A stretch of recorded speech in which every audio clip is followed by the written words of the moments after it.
محمد کی یہ محفل ہے وہ آئے اس کا جی چاہیے دعوت کی راہ ایثار جفاکشی اور قربانی کی راہ، یہ کانٹوں بھری راہ ہے، یہ پھولوں کی سیج نہیں۔ دوڑنا پڑے گا، ایک ایک کو پکڑنا پڑے گا، روکنا پڑے گا، اپنی بات کہنی پڑے گی۔ اس وقت ہم جس انداز سے گفتگو کر رہے ہیں یہ مت سمجھیے کہ جب دعوت کی دنیا میں قدم رکھیں گے تو ایسے ہی اسٹیج ملے گا، سننے والے بھی نہیں۔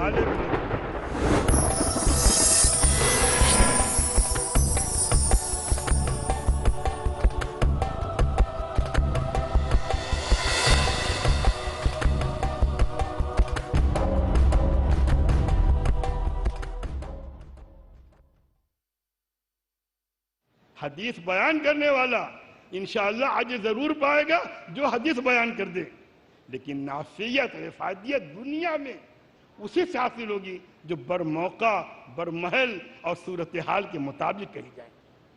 جب اقبال سے آئنسٹائن نے پوچھا تم اپنے رسول کی کوئی بات بتاؤ مجھ کو، حدیث سناؤ، تو اقبال نے حدیث سنائی، لا تسبوا الدہر فإنما الدہر انا، زمانے کو گالی مت دو، میں زمانہ ہوں۔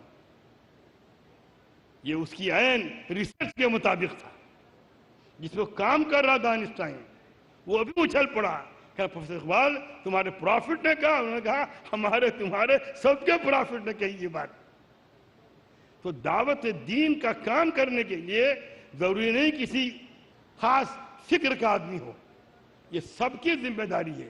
مسلمان انفرادی طور پر، مسلمان اجتماعی طور پر، مسلمان پڑھا لکھا، مسلمان جاہل، مسلمان مہذب، مسلمان غیر مہذب، سب داعی ہیں، ان کو دعوت دینی ہے۔ کچھ دعوت زبان سے ہوگی، کچھ دعوت عمل سے ہوگی۔ اسلام کا نشو و ارتقاء زبان کے مقابلے میں عمل سے زیادہ ہوا ہے۔ سندھ جب فتح کیا گیا اور یہاں سے خراج آیا کرتا تھا، یہاں کے لوگوں نے خراج دینا بند کر دیا۔ وہاں سے پرسش آئی، انکوائری آئی، اب خراج کے پیسے کیوں نہیں آتے؟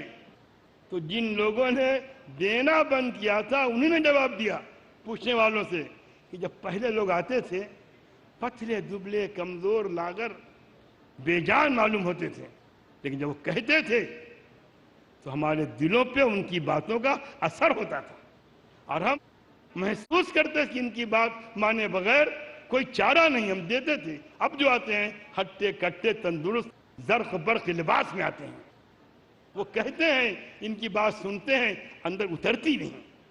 یہ فرق ہے عہد کا، اس کو ہمیشہ ذہن میں رکھنا ہے ہم کو کہ داعی کی زندگی میں دوئی نہ ہو، یک رنگی ہو، یک جہتی ہو۔ اسلام کا نظام دعوت اتنا محکم، اتنا مستحکم رہا ہے کہ آج تک اس میں شگاف لگایا نہیں جا سکا۔ جب اس کے لیے بظاہر کوئی ضابطہ نہیں بنایا گیا، اس کے لیے بظاہر کوئی درسگاہ نہیں قائم کی گئی، اس کے لیے بظاہر کوئی انسٹیٹیوٹ نہیں قائم کیا گیا، اس کے لیے بظاہر کوئی ریسرچ نہیں ہوئی، لیکن جب وقت آیا تو لوگ کھڑے ہوئے۔ خلافت راشدہ کے مان بعد دعا کی طاقتیں اٹھ کھڑی ہوئی، ہوا کہ اب دین دعوت کی راہ سے پھیلے گا، اب دعات سامنے آئیں گے۔ دور کیوں جائیے، ہندوستان میں مجدد الفسانی رحمۃ اللہ علیہ، شیخ احمد سرہندی، ان کی جو دعوتی خدمات ہیں ان کا تصور نہیں کیا جا سکتا۔ انہوں نے علمی سطح پہ، عملی سطح پہ اس عہد کے فتنوں کا سد باب کیا ہے، جس نے اپنی خدمات سے، اپنی تحریر سے، اپنی دعوت سے ہندوستان میں دین کو مستحکم کیا ہے۔ اللہ تعالیٰ کو اس دین کا خیر اور بقا مقصود تھا، اسی لیے ان کو مجدد الفسانی کہا جاتا ہے، کہ دوسرے 1000 سال کا مجدد۔ اور اس کی وجہ بتا دوں میں آپ کو، اکبر کے ذہن میں یہ بات ڈالی گئی کہ 1000 سال دین اسلام کو ہو چکا ہے، حروف مقطعات جوڑ کر کے سمجھا دیے گئے کہ 1000 سال عمر تھی اسلام کی، نیا دین لاؤ۔ اکبر نیا دین لے کر کے آیا ہے۔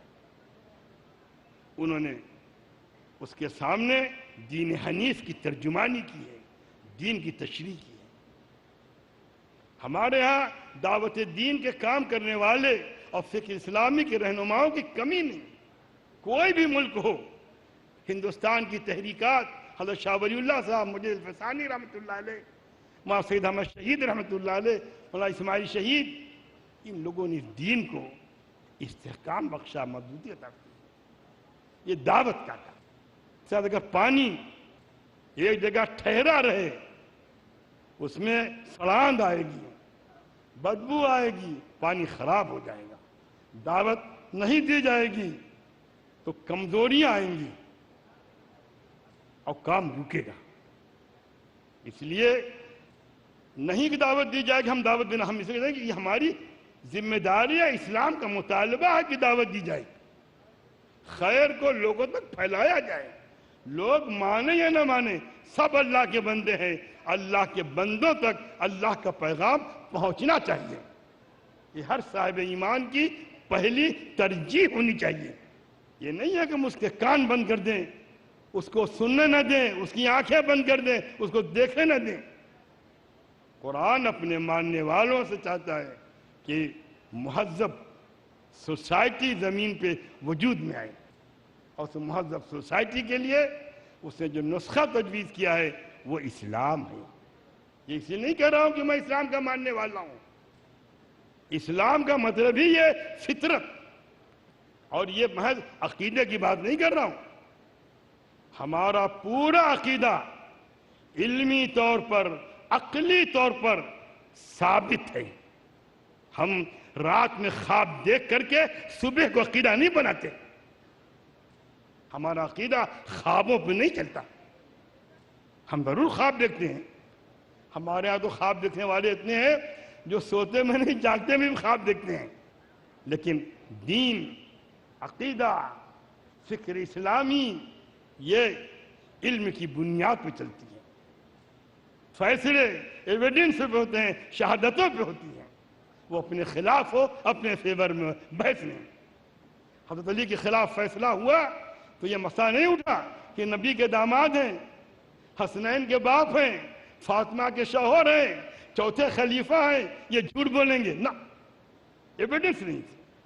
علی سے کہہ دیا گیا تم شہادت پیش کرنے میں ناکام ہو، اور یہودی کے حق میں فیصلہ کر دیا گیا۔ دین اس سے چلتا ہے، اس راہ سے دین چلتا ہے۔ ورنہ اگر بات چلتی چہرہ دیکھ کر کے تو علی مرتضیٰ کی سچائی، ان کی خدمات، ان کی قربانیاں، ان کا مرتبہ، ان کا مقام، ان کے حق میں قاضی شرح فیصلہ کرتے۔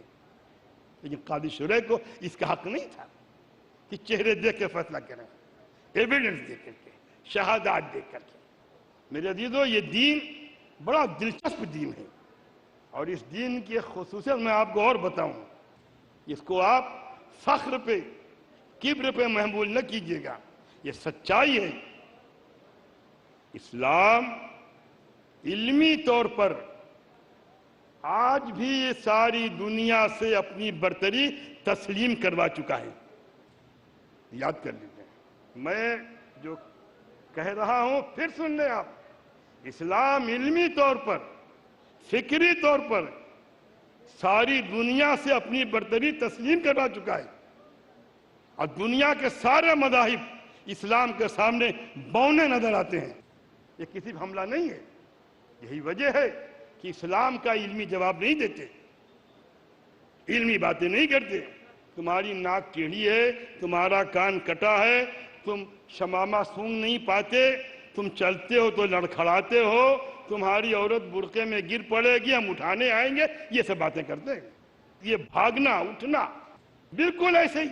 جب قرآن آیا، جادوگری ہے، شاعری ہے، ساحری ہے، ان کا جن سکھا جاتا ہے، لیکن قرآن ٹکا۔ اور جو قرآن ٹکا، ساحری غائب، شاعری غائب، قطعات غائب، قصائد غائب، نظم غائب، حج غائب، سب غائب. صرف قرآن ٹھہرا کہ آپ کا دین علمی طور پر بہت ہی مستحکم اب مضبوط ہے، اسے کوئی ہلا نہیں سکتا. حضور کی ایک ایک حدیث، یہی نہیں حدیث، کہاں فرمائی، کب فرمائی، کس موقع پہ فرمائی اور کون کون لوگ موجود تھے، ان کی تفصیلات موجود ہیں. اس سے زیادہ اہتمام ہو سکتا ہے تاریخی شہادات کا؟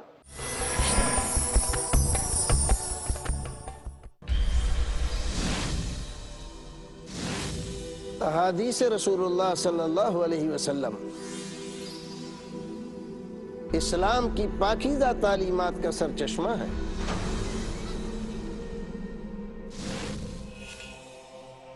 دشمنان اسلام کا ایک گروہ اس پاکیزہ چشمے کو گدلا کرنا چاہتا ہے.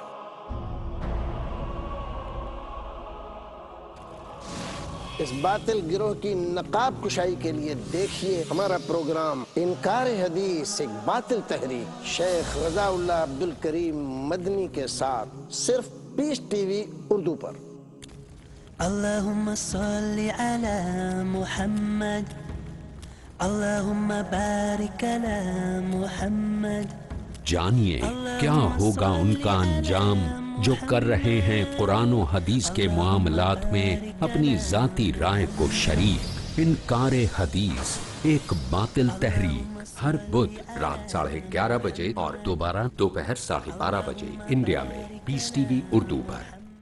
جھوٹ کا اندھیرا کتنا ہی گہرا کیوں نہ ہو، سچائی کی ایک کرن سے مٹا دینے کے لیے کافی ہے. ہر پہلو، ہر نظریہ، ہر نقطہ سچ کا، ہر دم، ہر پل، ہر لمحہ سچ کو پیش کرنے کی جستجو. آئیے میرے ساتھ اور حق کو جانیے. عالم انسانیت کے لیے سچائی کی روشنی. ڈاکٹر ذاکر نائک پیش کریں گے اظہار حق، آج رات 10 بجے اور دوبارہ صبح 8:30 بجے انڈیا میں پیس ٹی وی اردو پر.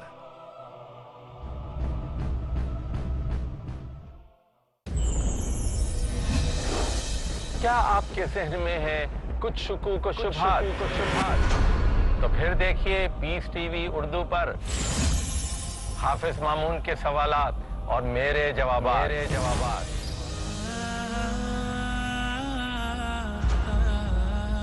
پروگرام ہے قرآن کے سائے میں. میں ہوں خلیل الرحمان چشتی. جانیے زندگی کا وہ مکمل نظریہ جس میں اللہ نے بیان کیے ہیں احکامات، دونوں جہان کی کامیابی کے بارے میں، قرآن کے سائے میں. اگلا پروگرام پیس ٹی وی اردو پر.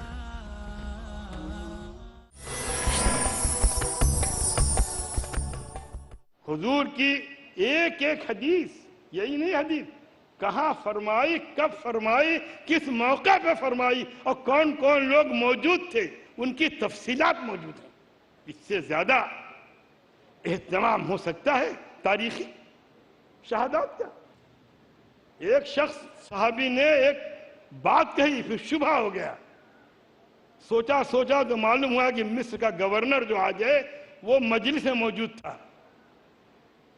گئے غور فرمائی، مدینہ منورہ سے قاہرہ گئے، ملے، کہا بھائی حضور نے فلاں موقع پہ حدیث فرمائی تھی، کچھ یاد ہے؟ کہنے یار ہم تھے، تم تھے، یہ حدیث تھی. کہنے ٹھیک ہے. وہ اندر گئے، یہ لوٹے وہاں سے. جب وہ کچھ پانی وغیرہ لے کر کے آئے، ناشتہ وغیرہ، تو یہ نکل چکے تھے. 2.5-3 میل کے فاصلے پہ ملے. کہنے میرے بھائی رکو تو آئے ہو. کہنے نہ، صرف یہی پوچھنے آیا تھا کہ تم تھے، میں تھا، مجھے شک ہو گیا تھا.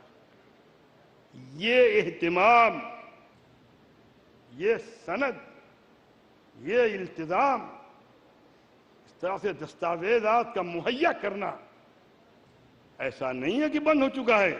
یہ تاریخ کے ہر دور میں مسلمانوں کے ساتھ چلا رہا ہے. ہم کبھی ہوا میں بات نہیں کرتے. یہ بیس ہے. دنیا میں وہی چیز ٹھہرنے والی ہے جس کی بیس ہو، جس کی بنیاد ہو. جس کی بیس نہیں، بنیاد نہیں، جو بے حقیقت ہے، وہ کیا ٹھہرے گی؟ یہ میرا موضوع نہیں ہے کہ میں ان کتابوں کا ذکر کروں، ان داستانوں کا ذکر کروں جو مذاہب کے نام پہ پھیلائی جاتی ہیں. وہ تو جب جن کا موضوع تو باتیں کریں گے، لیکن میں بتا رہا ہوں آپ کو کہ ہم صرف دعوت اس لیے ہم نہیں دیتے کہ ہم کو اپنی برتری چاہیے. ہم دعوت اس لیے دیتے ہیں اللہ کے بندوں تک اللہ کا دین پہنچ جائے. یہ اللہ کے وہ بندے ہیں جن کو اللہ نے اختیار دیا ہے، وہ قبول کریں، وہ قبول نہ کریں. یہاں ایک بات میں آپ کو یہ بھی بتا دوں، جن کی فطرت مسخ ہو جاتی ہے وہ حق قبول نہیں کرتے، اور جن کی فطرتیں مسخ نہیں ہوتی، اللہ کو خیر مقصد ہوتا ہے، وہ حق قبول کر لیتے ہیں. ابو لہب کو چھوڑیے، آپ کہیں گے مولانا کچھ اس کے خلاف بول رہے ہیں. ابو جہل کے بارے میں بتاؤں،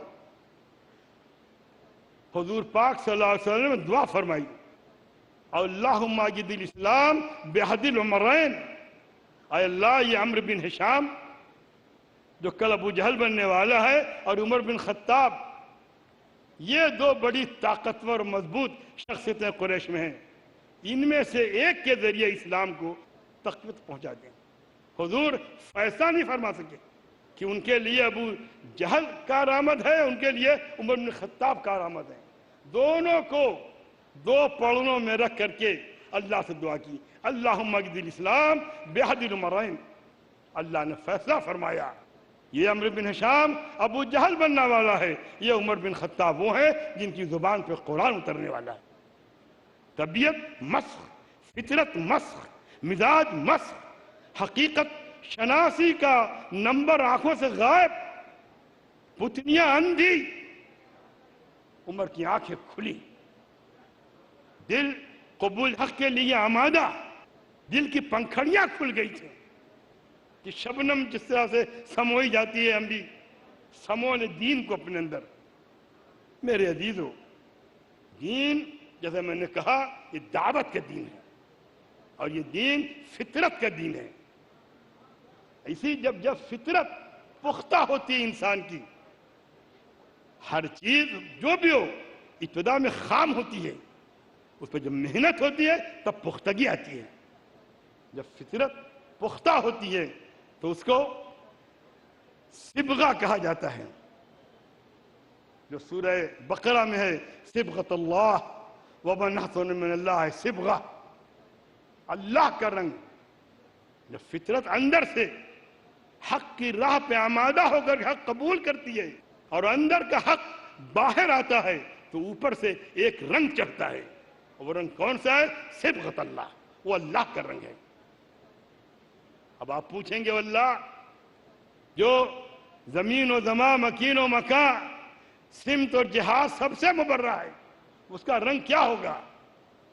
اس کا رنگ ویسے ہی ہے جو اس کی شان کے لائق ہے.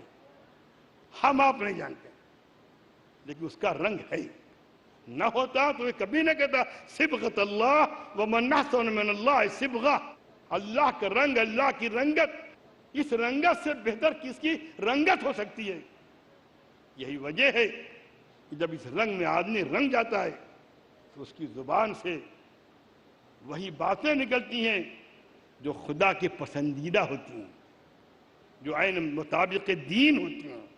اس کے پاؤں اس کو لے کے ایسے ہی جگہوں پہ چلتے ہیں جو حلال و جائز جگہیں ہوتی ہیں. اس کی انگلیاں انہی چیزوں پہ ٹھہرتی ہیں جو حلال اور جائز ہوتی ہیں. اس کی آنکھیں انہی چیزوں کو دیکھتی ہیں تو جائز و حلال ہوتی ہیں. اس سے لوٹ آتی ہیں جو حرام ہوتی ہیں. حرام سے نفرت بڑھتی ہے، اپکائی آتی ہے، طبیعت ابا کرتی ہے. تو علم نہ ہونے کے باوجود انسان کا ضمیر اور اس کا قلب علت و حرمت کا فیصلہ کرے گا. کیا قبول کیا جائے، کیا نہ قبول کیا جائے، اس کا دل کہا جائے گا. میرے عزیزو، آپ اس لیے دنیا کے خوش قسمت انسان ہیں. میری بات سنیں غور سے. آپ اس لیے دنیا کے خوش قسمت انسان ہیں کہ زمین کے اوپر خدا کے آخری دین کے آپ امین ہیں اور اس کے محافظ ہیں. آپ وہ دین اللہ نے آپ کے حوالے کیا ہے. آپ وہ ہیں جن کی حکومتیں گئیں، آپ وہ ہیں جن کا اقتدار گیا، آپ وہ ہیں جن کی جاگیریں گئیں، آپ وہ ہیں جن کی زمینداریاں گئیں، آپ وہ ہیں جن کے عہدے گئے، آپ وہ ہیں جن کے مناصب گئے، لیکن آپ وہ ہیں، آپ کا دین محفوظ ہے آپ کے سینوں میں۔ اللہ نے آپ کا دین نہیں دیا ہے۔ ہم آپ خوش قسمت ہیں کہ اللہ نے ہمارے اور آپ کے ساتھ خیر کا فیصلہ بدلا نہیں ہے۔ اور یاد کریے تاریخ میں جب جب مسلمان دین سے دور ہوا ہے، معاشی طور پر، سیاسی طور پر، علمی طور پر بچھڑا اور پسماندہ ہوا ہے، اور جب جب مسلمان دینی طور پر مضبوط ہوا ہے، ہر اعتبار سے اس میں استحکام آیا ہے اور مضبوطی آئی۔ ہمارا حل جنیوا میں نہیں ہے، ہمارا حل یونائیٹڈ نیشن میں نہیں ہے، ہمارے ہر مسئلے کا حل ہمارے پاس موجود ہے۔ ہمارے پاس کہاں؟ ہمارے دین میں موجود ہے۔ آپ حضور پاک صلی اللہ علیہ وسلم کی امت کے فرد ہیں۔ آپ ہمیشہ اس کو یاد رکھیے کہ پوری امت اکائی ہے۔ آپ اپنے کو دیکھتے ہیں کاٹ کر، اگر اکائی دیکھیں تو آپ کا اقتدار کا سورج کبھی ڈوبا نہیں ہے، آج تک نہیں ڈوبا ہے۔ یاد کریں، اگر آپ اپنے کو ٹکڑوں میں بانٹ دیتے ہیں تو آپ ڈوبے بھی ہیں، آپ بچھڑے بھی ہیں، آپ کام سے بھی گئے ہیں، لیکن اگر آپ پوری امت اسلامیہ کو ایک اکائی مانتے ہیں تو مدینہ منورہ میں پہلی اسلامی اسٹیٹ بننے کے بعد آج تک میں کہہ رہا ہوں آپ ناکام نہیں ہوئے ہیں، آپ سورج ہیں۔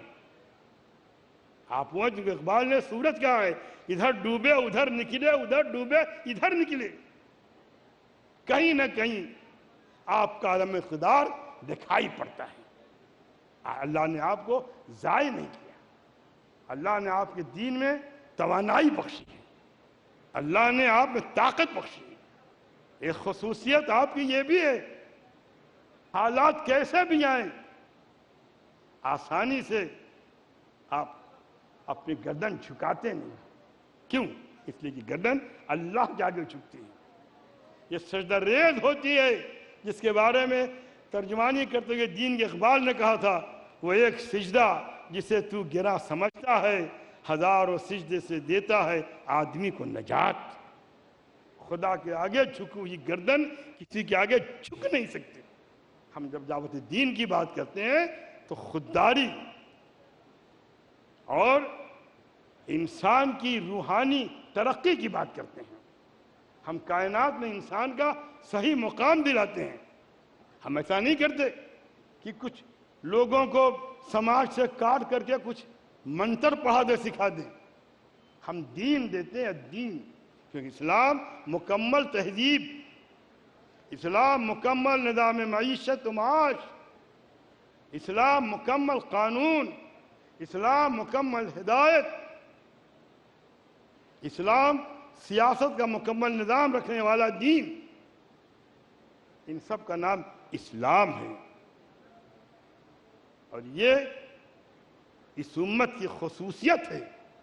حق تعالی شانہ نے اس کو اس کے لیے برپا کیا ہے کہ وہ اللہ کے دین کو اپنی چھاتی سے لگائے رکھے اور اس کے بقا و تحفظ کے لیے تگ و دو کرتا رہے۔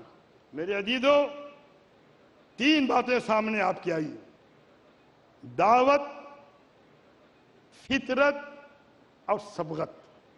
ایک بات میں آپ سے جو آخر میں کہنا چاہتا ہوں وہ یہ ہے کہ مسلمان بحیثیت مسلمان اسی وقت کامیاب ہوگا جب اپنی جھولی میں جھانکنے کے بجائے دوسروں کی تھیلیوں میں جھانکنا بند کر دے گا۔ یاد کریں، ایک صحابی کو یہودی نے تانا دیا تھا، تم رسول، وہ رسول جو پیشاب و پاخانہ کرنے کے طریقے بتاتے ہیں؟ تو صحابی نے کہا، ہاں، ہم شکر گزار ہیں اللہ کے، ایسا رسول دیا جو ہم کو ہر کچھ باتیں بتا گیا ہے۔ ہم کو کسی کے دروازے پہ جانا نہیں ہے، کسی سے بھیک نہیں مانگنی ہے۔ یہی وجہ ہے کہ ہمارا دین نظام دین بھی رکھتا ہے اور دوسروں کا دین کوئی نظام دین نہیں رکھتا. جیسے چاہو عبادت کرو، جو چاہو عبادت کے نام پہ کرو، آپ نہیں کر سکتے. آپ اتنے پابند ہیں، اگر آپ کے اوپر خشیت اور خضوع ٹوٹ پڑے اور چاہتے ہیں کہ سجدے میں اپنی پیشانی رگڑ دیں اور پڑھ رہے ہیں سبحان ربی الاعلیٰ، امام کہتا ہے اللہ اکبر، تو آپ کو اٹھنا پڑے گا، ٹھہرنا نہیں پڑے گا. آپ پابند ہیں. امام پہ الزام نہیں آئے گا آپ کی کہ وہ خشوع و خضوع کو توڑ چکا ہے. وہ آپ اتنے پابند ہیں کہ امام سے غلطی ہو رہی ہے تو آپ اس غلطی میں شریک ہوں گے. وہ سجدہ سہو کرے گا، آپ سجدہ سہو کریں گے. آپ یہ کہہ کے بچ نہیں سکتے، غلطی امام نے کی ہے وہ سجدہ سہو کریں. آپ کو اتنا اختیار اللہ نے دیا ہے، امام غلطی کرے نماز میں جہاں بولنا منع ہے، آپ متنبہ کر دیجئے کہ غلطی ہو رہی ہے. ہمارے احتساب بھی ہے، محاسبہ بھی ہے.